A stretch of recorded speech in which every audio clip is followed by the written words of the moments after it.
Hello नमस्कार, कैसे हैं आप सब। आई थिंक और आई होप आप सभी बारिश के मौसम का बड़ा ही भरपूर आनंद ले रहे होंगे। मैं तो ले ही रहा हूँ। हो सकता है आपके शहर में बारिश हो रही हो, ना हो रही हो, पर आपने उसका आनंद ज़रूर लेना है। दोस्तों, जब ये जो बारिश का मौसम होता है ना, तो ये एक देखो लॉजिकली मैं आपको एक चीज़ बता देता हूँ क्लास स्टार्ट करने से पहले। हमारे मौसम जब बदलते हैं ना, तो बीच में ट्रांजिशन फेज आता है। जैसे कि गर्मी के बाद जब बारिश आती है, बारिश के बाद जब ठंड आती है, तो बीच में एक ट्रांजिशन फेज होता है। इस फेज में जो कि अभी हमारा चल भी रहा है, तबीयतें बड़ी खराब होती हैं। आपने नोटिस किया होगा ना कि इस दौर में जब हमारा ये जो मौसम चल रहा है, इसमें तबीयतें बड़ी खराब होती हैं। तो आपने क्या करना है, थोड़ा सा अपना ध्यान ज़्यादा रखना है ना। गर्म पानी का थोड़ा सा इस्तेमाल कर लीजिए, बाहर की चीज़ों को थोड़ा सा अवॉइड कर लीजिए इस टाइम पर। जैसे ही ठंडी शुरू हो जाए, फिर आप वापस से जैसे आप खाते पीते हैं, है ना, एंजॉय करते कर लीजिएगा। क्योंकि जो ट्रांजिशन फेस होता है ना, जब एक मौसम दूसरे मौसम में कन्वर्ट हो रहा होता है, तो बहुत सारी चीज़ों पर असर आता है। तो थोड़ा सा अपना ध्यान जरूर रख लीजिए, ठीक है। चलिए, इसी अच्छी बात पर हम शुरू करते हैं हमारी क्लास। तो वेलकम टू शिक्षाशास्त्र। मेरा नाम है राहुल और हम साइंस में 9th में फिजिक्स की बात कर रहे थे। और आज के इस पर्टिकुलर वीडियो में हम डेरिवेशंस की बात करेंगे। अब ये जो डेरिवेशंस रहने वाले हैं, ये फर्स्ट इक्वेशन, सेकंड और थर्ड तीनों के लिए ही है। और ये जो डेरिवेशन है, ये आपके एग्जाम पॉइंट ऑफ व्यू से बेहद इंपॉर्टेंट होते हैं, ठीक है। जिंदगी में हर चीज जो भी आप करते हैं उसकी कहीं ना कहीं इंपॉर्टेंस है, तो भैया इनकी भी इंपॉर्टेंस है। अच्छा, आप जानते हैं ये बड़ी इंटरेस्टिंग सी बात है दोस्तों कि जब आप ये फर्स्ट इक्वेशन डेरिवेशन पढ़ते हो सेकंड थर्ड की, तो ये सिर्फ अभी नहीं, पता है आप आगे जाओगे ना 11th में, जब आप इनको दोबारा पढ़ते हो 11th में, आपको ये दोबारा मिलेंगे। बस उन तरीके जो होंगे ना, वो थोड़े से वो वाले तरीके अलग होंगे। वहां आपको थोड़ी सी एडवांस टेक्निक सीखनी होगी इन्हीं डेरिवेशंस को दोबारा करने के लिए, ठीक है। तो जिन्होंने अभी हमारा पिछला वीडियो नहीं देखा है या किसी और सब्जेक्ट की वीडियो भी नहीं देखे हैं, तो हमारी प्लेलिस्ट है, वहां जाइए, आपको videos subject wise topic wise मिल जाएंगे। इसके पिछले वीडियोस में मैंने आपको first equation, second equation, third equation के बारे में बताया था, कुछ क्वेश्चंस किए थे, और आज के इस पर्टिकुलर वीडियो में हम बात करेंगे इनके डेरिवेशन की। तो चलिए शुरू कर लेते हैं। तो भाई साहब, जब भी आपको डेरिवेशन निकालने को बोला जाए, देखो डेरिवेशन निकालने से पहले आपको कुछ थ्योरी की बात करनी होती है। थ्योरी का मतलब क्या होता है, आपको डेरिवेशन से पहले कुछ चीजों को कंसीडर करना होता है। जैसे कि हम जब डेरिवेशन की बात करने वाले हैं, तो हमने सबसे पहले क्या कंसीडर किया, याद रखिएगा, हम फर्स्ट इक्वेशन को ड्राइव करने वाले हैं। फर्स्ट इक्वेशन क्या थी हमारी, v = u + at, और इस इक्वेशन को हम vt इक्वेशन भी बोल सकते हैं, यानी कि वेलोसिटी टाइम इक्वेशन, क्योंकि ये वेलोसिटी और टाइम को रिलेट करती है। अब जब आप इस इक्वेशन को निकालने वाले हैं, तो आपको क्या कंसीडर करना है। देखो, मैं आपको एक सिंपल सा लॉजिक भी बताता हूं कि क्यों हम इसको कंसीडर करते हैं। बच्चों, जब आप इस इक्वेशन को ध्यान से देखते हैं, तो आपको पता है कि इसमें एक्सेलरेशन आने वाला है। अब एक्सेलरेशन तभी आता है जब हम फोर्स लगाते हैं, है ना। शायद ये बात अभी आपको ना पचे, लेकिन थोड़ा सा ध्यान दीजिए। नॉर्मली जब मान लीजिए मैं चल रहा हूं, या मान लीजिए आप मुझे समझ लीजिए कि मैं चल रहा हूं, या फिर मैं एक झूला झूल रहा हूं, मेरी स्पीड या मेरी वेलोसिटी में कब चेंज आएगा। चेंज का मतलब हो सकता है मेरी स्पीड या वेलोसिटी बढ़ जाए, या हो सकता है मेरी स्पीड या वेलोसिटी कम हो जाए। चेंज तो दोनों केस में है। जैसे आप झूला झूलते हो, कोई आपको पीछे से धक्का दे दे, तो आपका झूला और तेजी से झूलना शुरू कर देता है। वहीं जब आपको कोई सामने से आके रोकना शुरू कर दे, तो आपका झूला स्पीड कम कर लेता है। दोनों ही केस में बच्चों आप क्या करते हो, आप फोर्स लगाते हो सकता है आपने फोर्स मेरे पीछे लगा दिया हो तो मेरी स्पीड बढ़ गई हो सकता है आपने फोर्स मेरे झूले के सामने से आके लगा दिया हो तो मेरी स्पीड कम हो गई हो, पर दोनों ही केस में एक्सेलरेशन तो आता है। इसका मतलब आप समझ जाइए कि जो फोर्स होता है और जो एक्सेलरेशन होता है, ये दोनों एक दूसरे के साथ चलते हैं। दैट्स वाई जब हम इसको कंसीडर करते हैं, तो आपको कुछ चीजों का ध्यान रखना है। अभी मैंने फोर्स की बात क्यों की, समझिए। मान लीजिए एक बॉल है या एक ऑब्जेक्ट है जिसका नाम है ए नहीं, इसकी पोजीशन है ना। ए तो इसका नाम नहीं बोल सकते, अलग अलग ऑब्जेक्ट नहीं, एक ही ऑब्जेक्ट है, इसकी पोजीशन है ए। मैंने इसको धक्का दिया, धक्का का मतलब फोर्स दिया, तो इससे क्या हुआ, इसने क्या किया, एक एक्सीलरेशन। अब फोर्स दिया तो एक्सीलरेशन तो आएगा। इसकी स्पीड हमने बढ़ा दी। अब इसकी स्पीड पहले मान लीजिए यू थी शुरुआत में, बाद में इसकी स्पीड कितनी हो गई बच्चों, वी, फाइनल स्पीड ये हो गई। इस पूरे काम में कितना टाइम लगा है, टी टाइम लगा है।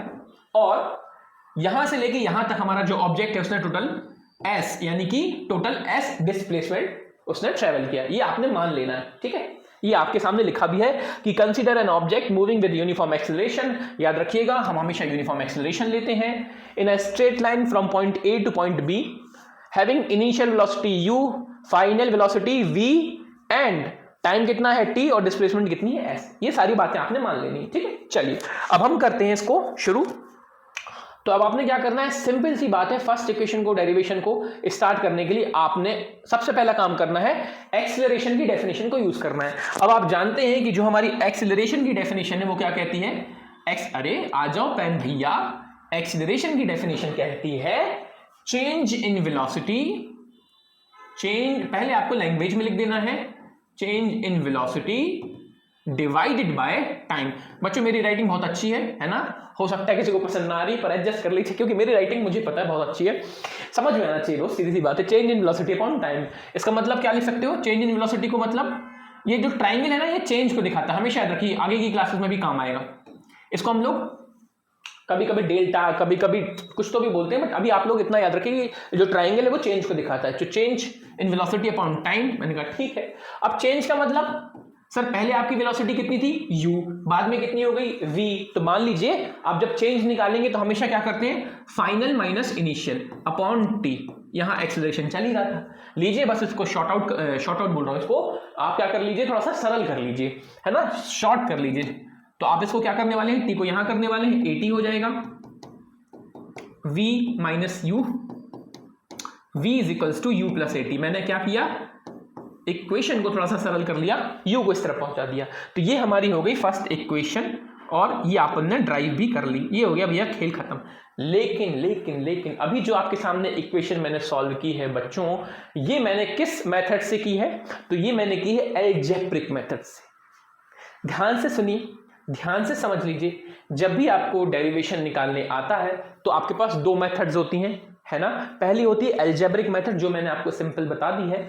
अब हम इसी फर्स्ट इक्वेशन को ग्राफ मेथड के थ्रू भी सॉल्व करेंगे, क्योंकि आपके सिलेबस में ग्राफ्स का बड़ा इंपॉर्टेंस है ना। हमने डिस्टेंस टाइम ग्राफ, हमने वेलोसिटी टाइम ग्राफ पढ़ लिए थे, और उन्हीं ग्राफ को अब हम यूज करके क्या पढ़ने वाले हैं बच्चों, डेरिवेशन ऑफ फर्स्ट इक्वेशन। तो बस फटाफट से आपको उन्हीं ग्राफ को फिर से शुरू करते हुए बातें करनी है। तो आई होप ये वाली बात तो आप समझ गए होंगे। ये कौन सी मेथड कहलाती है बच्चों, अलजेब्रिक मेथड, सिंपल अलजेब्रा का यूज करते हैं हम। Now we are taking with graph, है ना। चलो फटाफट से ग्राफ की बात करते हैं। याद रखना अभी भी हम फर्स्ट इक्वेशन की बात कर रहे हैं, तो सारी बातें सेम रहने वाली हैं। अभी भी आपको सेम चीज कहनी है, क्या चाहिए कि ऑब्जेक्ट जो है पॉइंट ए पर है, इसकी इनिशियल वेलोसिटी u है, फाइनल वेलोसिटी v है, एक्सीलरेशन a है, टाइम t है, और डिस्प्लेसमेंट s है, सब कुछ सेम है। बस हमने यूज ग्राफिकल मेथड कर लेंगे। क्लियर। इंपॉर्टेंट चीज, आपने पहले से माना है कि आपकी वेलोसिटी कितनी है, u है। You are considering that you having some initial velocity that is u. आप अपने आप को जीरो या रेस्ट से शुरू नहीं कर रहे हो, ये बात ध्यान रखना, क्योंकि जब मैं आपके सामने इसका ग्राफ प्लॉट करूंगा बच्चों, जो कि कुछ इस तरीके से है, तो आप ध्यान देंगे, आपको यहां ध्यान देना भी पड़ेगा। ये देखिए ध्यान से, कहां से ध्यान देंगे, काली पेन से ध्यान देंगे। ये देखिए आप ध्यान से, मैंने आपका जो ग्राफ है यहां से शुरू किया है। नॉर्मली हम ग्राफ यहां से भी शुरू कर सकते थे, लेकिन यदि आप यहां से शुरू करते तो आप समझ जाते कि आपकी वेलोसिटी शुरुआत में कितनी है, जीरो। हमने ये नहीं माना, हमने साफ साफ कहा है कि हमारी शुरुआत में वेलोसिटी कितनी है, u। तो ये मान लीजिए आपकी शुरुआत में वेलोसिटी यहां तक कितनी है, u, है ना। कैसे माना, क्योंकि वर्टिकल में हम किसको रिप्रेजेंट करते हैं, वेलोसिटी को, और हॉरिजॉन्टल में हम किसको रिप्रेजेंट करते हैं, टाइम को। इसका मतलब ये जो शुरुआत में मेरी वेलोसिटी है इतनी, ये u है, और फाइनली जो मेरी वेलोसिटी होगी वो कितनी है, v है। वर्टिकल में ये v और पहले u, और ये तो भैया हमारा टाइम है t, इसमें तो कोई दिक्कत ही नहीं। क्लियर। चलिए अब इसको शुरू करते हैं। तो इसको शुरू करने के लिए सिंपल सा एक सिस्टम है। आपको याद है हम एक चीज पढ़ा करते थे, क्या पढ़ा करते थे ग्राफ में, दो चीजें थी, स्लोप, याद है, स्लोप, और स्लोप के अलावा एरिया, स्लोप एंड एरिया। यदि आपको याद हो तो एक चीज हमने आपको बताई थी, वो ये थी कि जब भी आप कौन सा ग्राफ देखते हैं, वीटी, ये कौन सा ग्राफ है, वेलोसिटी टाइम यानी कि वीटी ग्राफ। तो यदि मैं आपसे पूछता हूं कि वीटी ग्राफ में आप क्या निकाल लें प्रभु जी, स्लोप निकाल लें। स्लोप का मतलब टेन थीटा यानी कि एंगल। यदि आप स्लोप निकालते हैं तो आपको क्या मिलता है, याद कीजिए, यस गुड, आपको मिलेगा एक्सीलरेशन। ये बात हम कर चुके हैं, तो बस इसी कॉन्सेप्ट को यूज करिए और हमारा फर्स्ट इक्वेशन ड्राइव कर लीजिए। तो फटाफट से हम इस पर्टिकुलर ग्राफ में निकालते हैं स्लोप, और स्लोप निकालने के लिए आपने क्या करना है, आपने यहां ड्रॉ कर लेना एक ट्राइंगल, और यदि आप ध्यान दें तो ये ट्राइंगल आपको साफ साफ नजर भी आ रहा होगा। ये लीजिए, ये है हमारा, मान लीजिए ट्राइंगल, ठीक है, ये हो गया ट्राइंगल, ये हो गया हमारा वो एंगल थीटा जहां से हम स्लोप निकाल सकेंगे। यदि आप ध्यान दें तो ये एक ट्राइंगल है जिसका जो परपेंडिकुलर है वो ये है और जो बेस है वो ये है। बेस का वैल्यू कितनी होगी, टी ही होगी, नीचे टी है तो सेम वैल्यू टी होगी। लेकिन जो हमारा परपेंडिकुलर है इसकी वैल्यू यदि आप निकालना चाहें तो बच्चों ये वैल्यू आएगी v माइनस यू। क्यों आएगी? क्योंकि जो टोटल वैल्यू थी वो v थी और इतनी वैल्यू u थी, यानी कि यदि हम यहां से यहां देखें तो भैया टोटल कितना आ जाएगा, ये टोटल तो v था ना बच्चों, ये नीचे तक v था और ये u है, तो मुझे v में से u घटाना पड़ा तब तो आएगा। ठीक है, चलो अब फटाफट से यहां निकाल लो स्लोप। स्लोप का मतलब वही परपेंडिकुलर अपॉन बेस। जब मैंने परपेंडिकुलर निकाला तो कितना आया, v माइनस यू। ठीक है, और नीचे बेस कितना है बच्चों, टाइम है, t है। अब जो स्लोप होता है वही हमें क्या देता है, acceleration. That means v minus u upon 2 is equals to acceleration. आपने इस इक्वेशन को सॉल्व कर लिया और आपकी फाइनल जो इक्वेशन है वो ये आ गई, बिल्कुल हमारी पिछली मेथड के थ्रू। बस हमने यहां वही काम करने के लिए ग्राफ की मदद ले ली, दैट्स इट। स्लोप निकालिए, ऑटोमेटिकली आपको एक्सेलरेशन मिल जाएगा। आई होप फर्स्ट इक्वेशन को कैसे डिराइव किया सीख लिया हो। ठीक है, ओके मेरे दोस्तों, मेरे बच्चों, चलिए अब आगे बात करते हैं हम इक्वेशन कौन सी डेवलप करेंगे। हम बात करेंगे हमारी सेकंड इक्वेशन की। Just like first equation, second equation को भी आप दो तरीके से डिराइव करेंगे। पहला तरीका होता है बच्चों डिराइव करने का, कौन सा, एल्जेब्रिक, लिखा भी हुआ है। दूसरा होने वाला है क्या, ग्राफिकल। लेकिन चाहे आप एल्जेब्रिक मेथड इस्तेमाल करें चाहे आप ग्राफिकल मेथड इस्तेमाल करें, दोनों ही केस में आपको ये वाली जो कंसिडरेशन है इसको तो देखना ही होगा कि एक ऑब्जेक्ट है जो पॉइंट ए पर है, मैंने इसको कितनी वेलोसिटी से देखा, शुरुआत में इसकी इनिशियल वेलोसिटी यू थी, मैंने इसको धक्का दे दिया जिस चक्कर में इसके पास कुछ एक्सेलरेशन आया, इसकी स्पीड बढ़ गई, वेलोसिटी वी हो गई, टाइम इसने टी ले लिया और डिस्प्लेसमेंट इसका एस है। ये आपको मानना ही पड़ता है। अब इसको हम करने वाले हैं सबसे पहले कौन सी मेथड से, एल्जेब्रिक मेथड से। याद रखिए हम सेकंड इक्वेशन की बात कर रहे हैं। सेकंड इक्वेशन का मतलब होता है s is equals to u t plus half a t square. इसका मतलब ये जो इक्वेशन है ना, ये जो इक्वेशन है, ठीक है, इस इक्वेशन में आप डिस्प्लेसमेंट को टाइम से रिलेट करें, that's why it is also known as displacement time equation. Getting my point, good enough. चलिए आगे बात करते हैं। ठीक है, आगे मतलब स्लाइड आगे कर रहा हूं यार, चिल। ठीक है, तो मैं आपको एक बचपन का किस्सा सुना तो मुझे पता नहीं कहां से याद आ गया। बचपन में बेटा क्या हुआ था कि एक बारी ना मस्ती, मैं इसलिए हमेशा बोलता हूँ कि पढ़ने के साथ साथ मस्ती जरूरी है। मैं आई वो किस क्लास में था, पर क्लास का याद नहीं यार मुझे, लगभग लेकिन मैं सेकंड या थर्ड में होगा। ठीक है, बहुत ही छोटा था। आप अपने घर में वो होता ना सब्जी काटने वाला चक्कू, देखा आपने, वो सब्जी काटने वाला चक्कू था। वो सब्जी काटने वाला चक्कू यार सोचो कि कितना कमजोर होता है ना, आगे से ऐसा हिलता रहता है। मेरे को ना भयंकर गुस्सा आती थी, तो किसी ने मुझे कुछ बोल दिया होगा। एक भैया थे हमारे यहाँ जो कि 12th में थे, ठीक है, उन्होंने मेरे को कुछ बोल दिया। अब भाई उन्होंने बोल दिया, मेरे को आई गुस्सा भाई बहुत खराब चीज़ होती है वो, अब पता चलता है, पर मुझे इस समय भयंकर गुस्सा आती थी। मैं गया और मैंने वो चक्कू निकाला। ठीक है, अभी क्यों बता रहा हूँ आपको समझ में आएगा। मैंने वो चक्कू निकाला और घर पे किसी को बताया नहीं, वो चक्कू ले गया और भैया को सामने ऐसा बोल दिया, भैया देखो ये चक्कू मार दूंगा। और मैंने ना मजाक मस्ती में नहीं, मुझे तो गुस्सा थी, उनको तो मजाक मस्ती लग रही थी, मैंने उनको ऐसा टच कर दिया, वो चक्कू टूट गया। ठीक है, वो चक्कू टूट गया तो मुझे ज़्यादा दुख हुआ कि यार घर में कैसे चक्कू है। ठीक है, तो फिर क्या हुआ कि वो भैया मेरे को लेके आए चाकू के साथ और मेरी मम्मी को बताया कि आंटी ये देखो ये क्या कर रहा है आपका बच्चा। पॉइंट ये है कि फिर मम्मी ने मुझे बैठ के बहुत अच्छे से समझाया कि बेटा ऐसा नहीं करते, ये वो। सोचो यदि मम्मी मुझे उस वक्त नहीं समझाती तो मेरी साइकोलॉजी कैसे डेवलप करती, क्या मैं दोबारा वो काम करता, शायद हाँ। इसलिए जब कभी कोई गलत काम या कोई भी ऐसी चीज़ जो हमारे आसपास होती है, डांटने से बेहतर होता है कि हम उसको बड़े आसानी से सही तरीके से यदि समझा दें तो शायद हम उस चीज़ को दोबारा ना दोहराएं। सेम चीज़ होती है अपराधियों के साथ भी या किसी के साथ भी। ठीक है, अपराधी तो चलो मैंने अलग वर्ड यूज़ कर लिया, नॉर्मली आपके आसपास भी जो छोटे भाई बहन होते हैं या कोई भी होते हैं, है ना, आप लोग ऑल्दो अभी आप 9th में हो, लेकिन मैं आपको इसलिए समझा रहा हूँ क्योंकि अभी से आपको चीज़ों को समझना भी होगा। ओके, चलिए खैर ये तो मैंने सब्जेक्ट से हटकर बात कर ली। हम वापस आते हैं हमारे सब्जेक्ट पर जहां हम सेकंड डेरिवेशन को हम डेवलप करने वाले हैं। बच्चों याद रखिए सब कंसीडरेशन सेम ही है। With the definition of velocity, यहां देखिए आपको एक इंपॉर्टेंट चीज यूज करनी है वेलोसिटी की डेफिनेशन से। आप जानते हैं हमारी जो वेलोसिटी की डेफिनेशन होती है वो क्या होती है, जानते ही हैं भाई, इतनी देर से पढ़ तो रहे हो। वेलोसिटी की डेफिनेशन क्या है, डिस्टेंस या डिस्प्लेसमेंट टाइम। ये बात कर रहा हूं वेलोसिटी की, इसलिए आपने यहां क्या लिख लिया, यहां लिख लिया आपने डिस्प्लेसमेंट डिस्प्लेसमेंट अपॉन, ये पूरा लिखा है बेटा, है ना, आपको दिख नहीं रहा होगा, पर डिस्प्लेसमेंट अपॉन टाइम। अब ध्यान से सुनो, जब आप इस इक्वेशन को न्यूमेरिकली वाइज लिखते हो, मतलब मैंने डिस्प्लेसमेंट के लिए क्या यूज कर लिया वर्ड एस और टाइम के लिए टी। यार वेलोसिटी के लिए क्या करूं, वेलोसिटी में तो दो वेलोसिटी है, पहले थी u, बाद में है v, दो है ना। तो जब भी आपके पास दो अलग अलग वेलोसिटी है, जहां u एंड v, तो हम इस केस में वेलोसिटी को एवरेज वेलोसिटी लिख देते हैं, ठीक है। इसी चीज को मैं क्या लिख देता हूं, एवरेज वेलोसिटी। उसका रीजन ये है क्योंकि मेरे पास दो अलग अलग वेलोसिटी, एक u है और एक v है, ठीक है। तो मैंने क्या किया, इसको एवरेज वेलोसिटी लिख दिया। अब मैथ्स में जब भी हम एवरेज निकालते हैं तो क्या करते हैं, जैसे मैथ्स में आपको कभी एवरेज निकालना होता है तो सिंपल फॉर्मूला क्या होता है, a प्लस बी बाई 2, ऐसे ही कुछ करते हैं ना। तो सेम मैंने यहां किया, मैंने क्या किया, इनिशियल वेलोसिटी और फाइनल वेलोसिटी अपॉन 2 कर दिया, ये होगी भैया मेरी एवरेज वेलोसिटी। इसका मैंने यूज कर लिया, मैंने कहा ठीक है। अब इसी इक्वेशन को मैं यहां लिख देता हूं प्रॉपरली, ठीक है, कि s upon t is equals to u plus v upon 2, ये मैंने लिख दिया। क्लियर। अब क्या करना, अब आपने सिंपली डिस्प्लेसमेंट को एक तरफ कर लो, ठीक है, क्योंकि वो तो हमें चाहिए। ये इक्वेशन याद है ना, s is equals to u t plus half t square. ये मैंने u प्लस v अपॉन 2 और इनटू कर दिया t का, करेक्ट। अब आप क्या करने वाले हो, आप सिंपल सा एक काम करने वाले हो। हमने अभी एक फर्स्ट इक्वेशन क्या देखी थी बच्चों, v is equals to u plus a t देखी थी ना फर्स्ट इक्वेशन।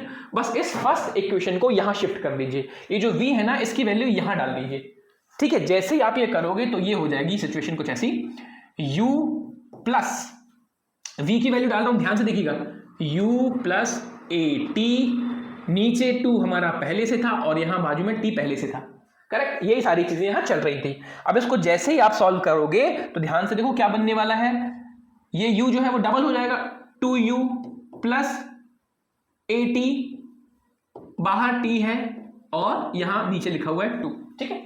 अब मैं क्या कर रहा हूं, थोड़ा सा और सॉल्व कर रहा हूं, ध्यान से देखिएगा, इस 2 को मैं अंदर पहुंचा रहा हूं और t का इनटू भी कर रहा हूं अंदर। चलो अलग अलग कर लेते हैं, है ना, ऐसा ना हो कि आपको समझने में दिक्कत हो, थोड़ा सा अलग अलग कर लेते हैं। पहले मैं t का इनटू कर देता हूं, t का इनटू करूंगा तो ये हो जाएगा 2ut प्लस ए टी का स्क्वायर, और नीचे किसका डिवाइड कर रहा हूं, t का। याद रखिए हम ये डिस्प्लेसमेंट ले चुके हैं s, ठीक है, क्लियर।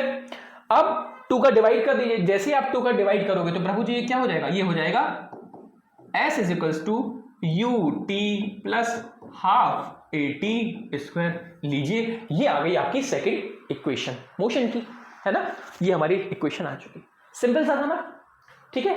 याद कैसे रखते हैं, हमेशा याद रखो, आपको जिसको संभाल के रखना है उसको आपने लेफ्ट में लिखा है, बाकी सारी चीजों को राइट में। हमें यहाँ लेफ्ट में किसकी जरूरत है, डिस्प्लेसमेंट की।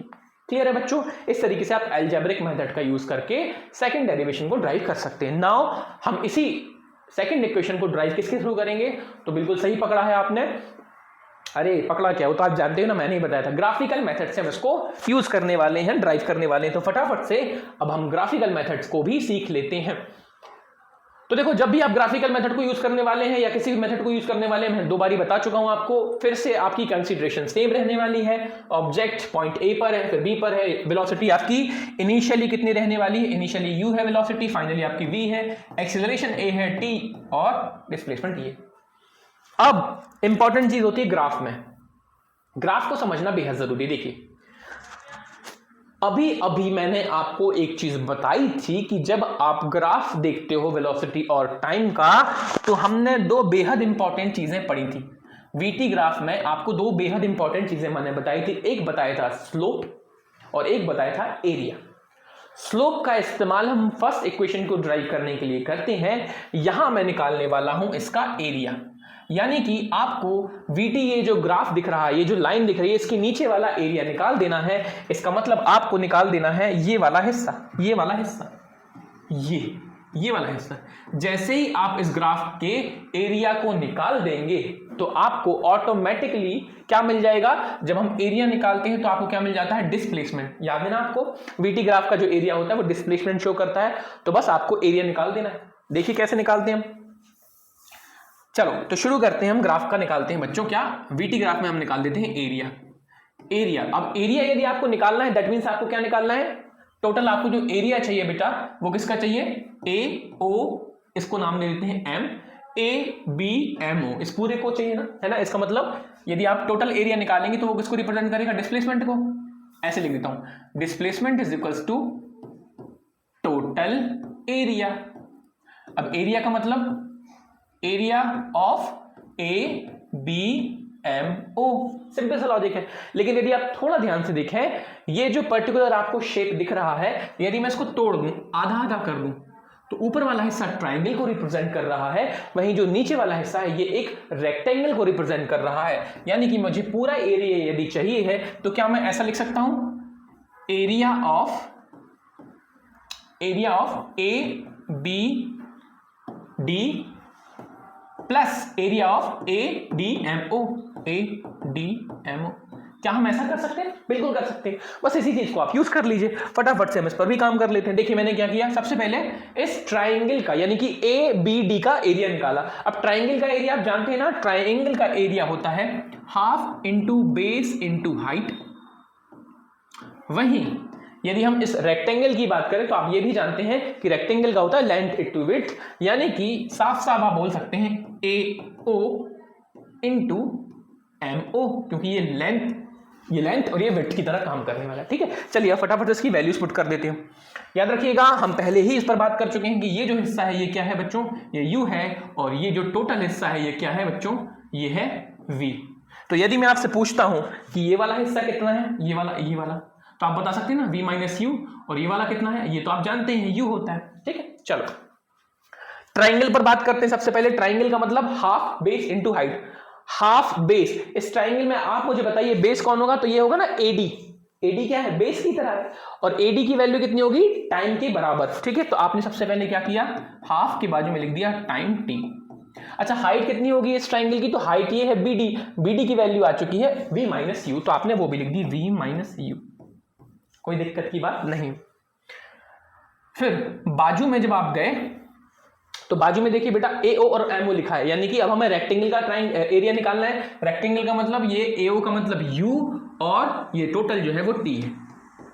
करेक्ट, बस अब आपने क्या करना है, इसको सॉर्ट कर देना है।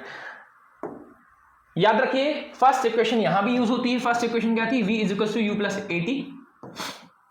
ठीक है, अब यदि मैं आपसे बोलूं एक काम करो, ये जो v है इसकी तरफ u और लेके आओ, v माइनस यू, तो क्या मैं इसको v माइनस यू को AT बोल सकता हूं। अब इसी को हम यहां यूज करेंगे, ध्यान से देखिए इस वैल्यू को मैं यहां यूज करने वाला हूं, और जैसे मैं यहां यूज करूंगा तो s is equal to half t, v minus u की जगह मैं लिख दूंगा AT, और पहले से क्या था यहाँ ut। तो बस यदि आप ध्यान से देखें तो हमारी टोटल फाइनल जो इक्वेशन डेवलप होकर आ रही है वो कुछ इस तरीके से आ रही है, s is equal to ut जो मैंने पहले लिख दी प्लस हाफ AT स्क्वायर। लीजिए ये आ गई आपकी second motion equation with graph या ग्राफिकली। करेक्ट, तो इस तरीके से आप फर्स्ट और सेकंड को ड्राइव कर सकते हैं। आई होप ये पॉइंट आपको क्लियर हो गया होगा कि भैया कैसे हम फर्स्ट इक्वेशन को और सेकंड इक्वेशन को ड्राइव कर सकते हैं। सिमिलरली अब हमें सीखना है थर्ड कैसे इक्वेशन आप ड्राइव कर सकते हैं। वहां भी आपके पास दो मेथड होने वाले, एक ग्राफिकली और एक अलजेब्रिक। ठीक है, चलिए तो हम समझेंगे हमारी थर्ड इक्वेशन ऑफ मोशन को। इसको मैं मिटा देता हूं, या फिर आप कर सकते हैं स्क्रीनशॉट ले सकते हैं, नोट कर सकते हैं। क्लियर, आई होप ये चीज आप समझ गए होंगे, आपने नोट भी कर लिया हो। आगे बात करें तो अब हम बात करते हैं हमारी थर्ड इक्वेशन ऑफ मोशन को। क्लियर, तो फाइनली अब हम हमारी जो इक्वेशन थर्ड नंबर की है उसको ड्राइव करने वाले हैं। पर बात याद जो आपको रखनी है वो वही है अभी भी, कि जब भी आप किसी भी इक्वेशन को ड्राइव करने वाले हैं तो कंडीशन तो है वो सेम ही है। अगेन आपने एक ऑब्जेक्ट लेना है पॉइंट नंबर ए पर, जिसको आपने इनिशियली वेलोसिटी u दे रखी है, उसको आपने फोर्सफुली एक्सीलरेशन दिया है a, सो दैट वो कुछ डिस्प्लेसमेंट हासिल कर सके, और टाइम उसने कितना लिया है, t लिया है, और फाइनल जो वेलोसिटी है v। यदि आप ध्यान दें ये कंडीशन चेंज नहीं हुई है, ये कंडीशन हर बारी सेम ही है। ठीक है, चलिए इसी कंडीशन को हम वापस से यूज करने वाले हैं। करेक्ट, लेकिन अब हमारी जो इक्वेशन है वो कौन सी है, थर्ड। और थर्ड इक्वेशन क्या है, थर्ड इक्वेशन होती थी v square is equal to u square plus 2as। इसका मतलब नॉर्मली जो इक्वेशन है ये किसको रिप्रेजेंट कर रही है, ये वेलोसिटी और डिस्प्लेसमेंट को कनेक्ट करती है, तो आप इसे वेलोसिटी डिस्प्लेसमेंट इक्वेशन भी कह सकते हैं। अब इसको कैसे ड्राइव करना है फटाफट से सीख लेते हैं। चलो तो इसकी हम बात करना शुरू करते हैं। सबसे पहले हम बात करेंगे अलजेब्रिक मेथड के लिए, और अलजेब्रिक मेथड में अगेन आपको किससे शुरू करना है, वेलोसिटी की डेफिनेशन से, जो आपने सेकंड में भी किया था। यदि आपको याद हो हम वेलोसिटी की डेफिनेशन के लिए क्या बात कर रहे थे, वेलोसिटी जो होती है वो क्या होती है, डिस्प्लेसमेंट यानी कि s अपॉन टाइम। लेकिन मैंने आपको बताया था कि ये जो वेलोसिटी है यहाँ अलग अलग है, पहले u है बाद में v है, इसलिए हम कौन सी वेलोसिटी देखते हैं, कौन सी वाली, एवरेज वाली ना। दैट्स वाई हमने यहाँ कौन सी वेलोसिटी ले ली थी, एवरेज। जब हमने इसका एवरेज निकाला था तो क्या करते थे हम एवरेज वेलोसिटी के लिए, v प्लस u, या उल्टा भी लिख सकते हो u प्लस v अपॉन 2। ठीक है, अब इसी को हम यूज करने वाले हैं हमारे इक्वेशन को ड्राइव करने के लिए। तो सिंपली आप सबसे पहले उसको इस तरफ लिख लें, s upon t is equals to v या u प्लस, चलो यार v लिख लेता हूं पहले, है ना, v अपॉन, इस तरीके से लिख लिया v प्लस यू अपॉन 2। ठीक है, ये अपन ने कर लिया। s upon t is equals to v plus u upon 2 जो आपने लिखा है ये इसके बेसिस पर लिख लिया।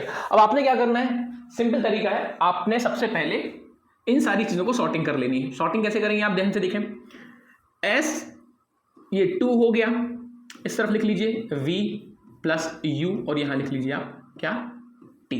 ये मैंने क्या किया, ये मैंने सिंपली इस इक्वेशन को थोड़ा सा सरल बना लिया।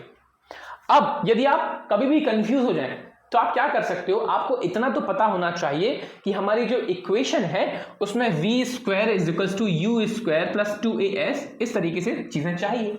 हमें s चाहिए, क्या हमारे पास s है, यस। हमें v चाहिए, क्या हमारे पास v है, यस। हमें क्या चाहिए, u चाहिए, वो भी है। हमारे पास क्या नहीं है इस इक्वेशन में अभी, सर एक्सीलरेशन नहीं है, वो हमें चाहिए होगा। ठीक है, हमारे पास कौन सी चीज एक्स्ट्रा है यहाँ, सर इस इक्वेशन में जो अभी हमने बनाई है इसमें t एक्स्ट्रा है जो कि हमें नहीं चाहिए। तो आपका बत्ती जो है दिमाग की वो ऑटोमेटिक चलनी चाहिए कि कहीं ना कहीं आप मुझे ये बताना चाहते हो कि इस t को बाहर निकालो और इस a को अंदर ले आओ, इस t को बाहर निकालो और इस a को अंदर ले आओ। कैसे आएगा, तो बच्चों आपको फर्स्ट इक्वेशन वापस से यूज करनी है। फर्स्ट इक्वेशन हमें क्या कहती है, v is equals to u plus a t. इसमें क्या करो आप, t को अलग रख लो। अब t को जैसे ही आप अलग रखोगे तो v माइनस यू हो जाएगा और डिवाइड किससे कर लोगे आप, a से, ये आ जाएगी t की वैल्यू। अब इस t की वैल्यू को यहां पुट कर दो, आपकी इक्वेशन अपने आप आ जाएगी। क्यों आ जाएगी, क्योंकि हमारी इक्वेशन में हमें t नहीं चाहिए था तो मैंने उसको हटा दिया।